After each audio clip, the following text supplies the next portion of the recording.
Hello, welcome to Books, History and Cups of Tea with me, Chrissy Parker, my cup of tea, and my slightly chaotic office library. I join you today for just a quick video to say hi, hope you're well, and I'm going to start doing a series of videos which are effectively Q&As with lots and lots of questions that readers have sent me. I've collated them all, started collating them all. And I've been sent lots of questions in the past that I kind of want to put together in a little series of Q&As. So today will be just a general introduction about me with maybe a couple of questions here. I'm an author. I write historical fiction mainly, but I have written a couple of short stories, some poems and a couple of crime books too, all fiction. I am, however, working on non-fiction, co-writing it with a lovely lady called Louise Morphus, who lives in the Greek island of Zakynthos, and we are about 10, possibly even 11 years into the process of writing this book, but all is going well and hopefully it should be released soon, and it is very, very, very huge. So yes, I'm in the process of doing that. I'm also working on some follow-up books. So I'm currently in the process of writing and releasing my next book called A Night of Thunder, book number 2 in this Zakynthos family series, which is the follow-up to Among the Olive Groves. That hopefully should be released very soon. And I'm also working on the third book in the trilogy called Hope Under Blue Skies. So I have received this huge list of questions from people. Some of the questions are about specific books. Some of them are just general Q&A questions. Say hello to my cat, my office assistant. So I'm just going to kind of dive in just with a couple of questions. I'm not going to overwhelm today. I'm not going to sit here for an hour. But I always find questions really interesting from people. And I always quite like answering them as well. Because dependent on what's happening at the time and depending what stage of your writing and publishing career you're in, the answer could possibly change. And I know some of these questions came in quite a long time ago, so I do apologise if I haven't answered these. So I'm going to go in with a nice fun one. How many books do you have that are not in a bookcase but scattered around or piled on the floor or on top of each other? Well, as you can see, this is my main library. There are also some books here which you can't see. There are also 2 book cases upstairs, but I do have a pile of books over there which I've been using for research, which you can't see. I've got a pile of books there that I've been using for research and another pile of books there. And behind me, I have another stack of books there. I don't actually have any on the floor because if I had them on the floor, I would trip over. I would fall over them. So the best thing to do is not to have them on the floor. But those are sort of the random piles that I have at the moment in my office. I don't think I've got like a stack of books, I think, on the bedside table upstairs as well, and possibly a couple of books in the living room next to the chair that I sit on. But other than that, I don't have any anywhere else. But I think I've got enough at the moment. So that was a great question. I love that question. Do you have lots of books scattered around, or do you use bookcases? That would be really interesting to know. So another question. Let's have a look. I love diving into these questions. This is quite a fun one. Do you base your characters on people you know or that you have met? So generally, no, I don't.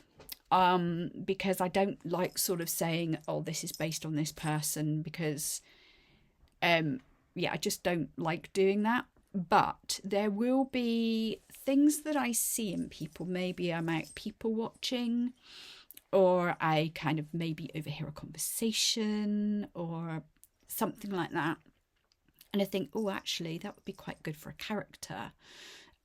Or actually, I think I like that the way that person comes across or doesn't come across. And I think that would work really well for a character. So I really enjoy people watching and really enjoy kind of seeing how people interact with each other and get on with each other.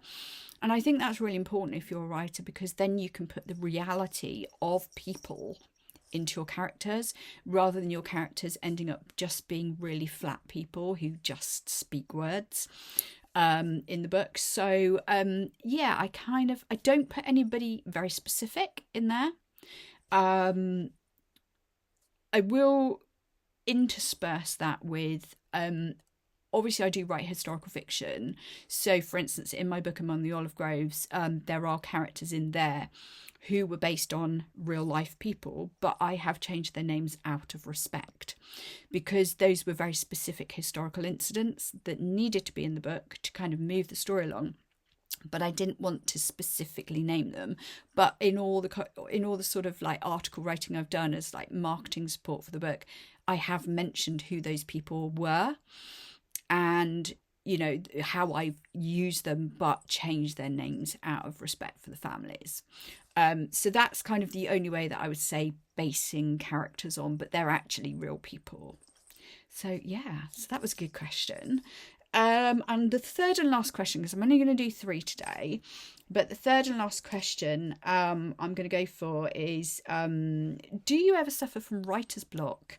And if so, what do you do when it happens? So I know a lot of authors do suffer from writer's block, and for those who don't know what writer's block is, it's basically when you get to the point where you sit down to write and your brain just goes completely and utterly dead and you just can't think of what you want to write. You don't know where you want to go next with the story, you don't know what happens, and however hard you try, nothing comes. Your brain just goes. Generally, I don't suffer from writer's block because I have so many stories in my head. I have the opposite problem where I've got too much going on and too many stories and too many things, and my brain is constantly thinking, hey, this would be good, or why don't you put that in? I do, however, occasionally get to the point where I get stuck and I think, right, I know what I need to do to move this on, but I don't know what incident to put in there. I don't know what the characters would do next, which I guess is it's kind of a little bit like writer's block, but it's not massive long periods of time.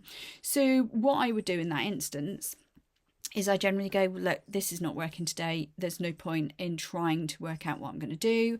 So I would stop writing and I would go and do something else. I would go out somewhere. I'd go for a walk along the canal close to where I live.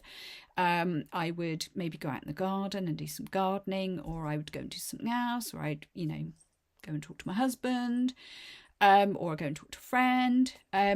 So I would do something that basically completely takes me away from what I was concentrating on. And I generally find, especially if I'm going out walking along the canal or something, I generally find that what happens is the minute my brain starts looking, look at the swans and look at the greenery and look at the water and the sun's out, and oh, hang on a minute, I could do this. So I do have a tendency to have like a record dictation thing on my phone so that I can make notes. And then when I come back, I can literally use those notes to go from and think, right, when I get back to the story next, I can just add that in. So that's kind of one way that I get around it. Every writer is different though. Every writer is very different. But yeah, that's kind of how I deal with it. So those are my 3 questions for today's mini Q&A. So I will be back again soon. But I hope you enjoyed the mini Q&A. If you've got any questions that you would like to ask me about my writing process, any books that I have published, because I will be talking about some of my books in the future, please do drop them in the comments below. Let me know, and I will add them to my very long list of questions that I'm going to be dropping into my future Q&As. And in the meantime, don't forget to drop by, say hi on my social media, and catch up with everything that's going on. Take care. See you soon.